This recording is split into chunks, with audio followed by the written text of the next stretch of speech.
তোমরা প্রবেশ করো বিসালাম মানে শান্তির সাথে, আমিনিন নিরাপদে জান্নাতে ঢুকে যাও।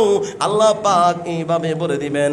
আল্লাহ তাআলা অন্যত্র বলেন জান্নাতের মধ্যে ঢুকাবে কয়দিনের জন্য, কতকালের জন্য। আরেক জায়গায় আল্লাহ তাআলা সূরার নাম সূরা কফ, পারা নাম্বার 26, পৃষ্ঠা নাম্বার 18, আল্লাহ পাক এই জায়গায় স্পষ্ট ভাষায় বলে দেন যে জান্নাতের মধ্যে যাদেরকে ঢুকাইবে, কাদেরকে ঢুকাইবে, মান খশিয়ার রহমান, খশিয়া ভয় করা। আল্লাহ পাক বলেন যারা আমাকে ভয় করতো, আমার ভয়ে যারা গুনাহ ছেড়ে দেয়, আমার ভয়ে যারা মসজিদমুখী হয়, আমার ভয়ে যারা ঝগড়া ফাসাদ সব কিছু ছেড়ে দেয়, আল্লাহ পাক বলেন অদৃশ্য অর্থাৎ আমাকে দেখে নাই, বিল গায়ব আমাকে দেখে নাই। আমরা এখানে কেউ আল্লাহকে দেখি নাই, আমরা নবীকেও দেখে নাই, সাহাবীদেরকেও দেখি নাই, তাবিদেরকেও দেখি নাই, তাবেঈন দেখি নাই, খুলাফায়ে রাশিদিন 4 জন তাদেরকেও আমরা দেখি নাই। মোট কথা আমরা অদৃশ্যের উপরে মানছি। কিভাবে? কয় কোরআনের কালো কালো অক্ষরগুলো যা আমাদেরকে বলে দিছে, এমনি ভাবে হাদিসে নববী আল্লাহর নবীর সুন্নাত যা বলে দিছে তা শুনে আলেমদের কাছে আমরা কি করতাম? আমল করতাম। এইভাবে বলা হয় অদৃশ্য অর্থাৎ বিল গায়ব, আমরা দেখি নাই তবু আমরা কি করছি? বিশ্বাস স্থাপন করেছি।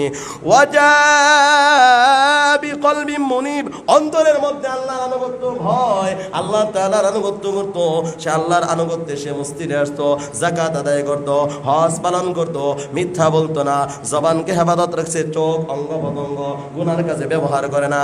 আল্লাহ বলে উদখুলুহা, ঢুকো ঢুকো বিসালাম, নিরাপদের সাথে ঢুকে যাও। কতদিনের জন্য? বলে যালিকা ইয়াউমুল খুলুদ, অর্থাৎ এই জায়গায় যে ঢুকবে কিয়ামতের দিন ঢুকবে, অনন্তকাল আল্লাহ পাক এই জায়গায় বান্দা বান্দীদেরকে রাখবে। আল্লাহ পাক 5 নাম্বার বানায়, আবার আল্লাহ তাআলা 17 নাম্বার পৃষ্ঠায় আল্লাহ পাক ওই জায়গায় বলেন ইন্নাল্লাযীনা আমানু ওয়া আমিলুস সলিহাত। আমার মূল কথা ছিল 2টা কাজ করলেই জান্নাত। কয় কাজ? 2টা কাজ করলেই আল্লাহ পাক কি দিবে?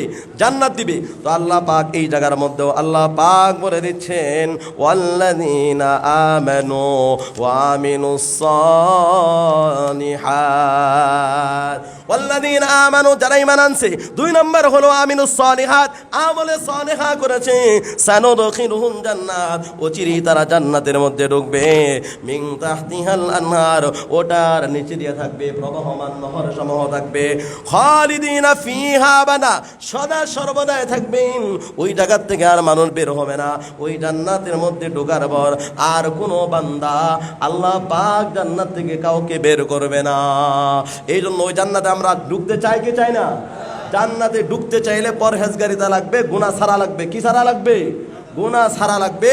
আমরা গুনাহমুক্ত জীবন যাপন করার জন্য সবাই ইনশাআল্লাহ তৈরি আছি। আমরা সবাই নিজেদের সন্তান, নিজেদের বাল বাচ্চা, স্ত্রী সকলকে নামাজের জন্য বলি। আপনারা যখন জিজ্ঞেস করে একজন মানুষ বলে কি চাচা কি খবর, কি অবস্থা, কেমন আছেন, তখন উত্তরে বলেন ভালো আছি। ছেলেরা কি করে? ছেলেরা বিদেশ থাকে 5 জন। এরকম করে বিভিন্ন কথা, বাড়িঘর করছি, কষ্ট করে একটা বাড়ি দিছি, কষ্ট করে একটা ফ্রিজ আনছি, একটা আলমারি করছি, অমুক করছি, এই সেই বলে কি বলে না? আল্লাহ পাক আমাদের জন্য, আমাদেরকে এই জন্য পাঠায় নাই। আবার এটা এরকম না যে এটা করা যাবে না, এটা না। কিন্তু আপনি যে সব বললেন, আপনি তো একবার বললেন না যে আমার ছেলেগুলা কত সুন্দর নামাজ পড়ে, আমার ছেলেগুলা দাঁড়িয়ে রাখে, আমার ছেলেগুলা সুন্নতের অনুসরণ করে, আমার বাসায় সুন্নত ছাড়া আর দস্তরখান ছাড়া একদিনও খাবার আমরা খাই না, আমার বাসার মধ্যে একজন লোক ফজরের নামাজের পরে ঘুমায় না। ফজরের নামাজের পরে ঘুমাইলে রোগ বালাই বেশি হবে, রিজিকের অভাব অনটন দেখা দিবে। এই জন্য দেখেন বিশেষ করে মহিলারাই কি করে? বেশিরভাগ ফজরের পরে ঘুমায়। এই জন্য ফজরের পরে, হাদিসের কথা বলছি না, আকাবির আসরাফ বলে যারা ফজরের নামাজের পরে ঘুমায় এই লোকগুলার রিজিকের অভাব অনটন দেখা দিবে। এই জন্য নিজে কি করেন? দুনিয়ার ভালোত্বর পাশাপাশি আখেরাতে কিভাবে ভালো থাকা যায়, সন্তান, আত্মীয় স্বজন সকলকে নামাজের দিকে, নেক কাজের দিকে, আমলে সলিহার দিকে কি করবেন? দাওয়াত দিবেন। আল্লাহ তাআলা সকলকে তৌফিক দান করুন। সকলে বলেন আমিন। ওয়া আখিরু দাওয়ানা আলহামদুলিল্লাহ। যারা সুন্নত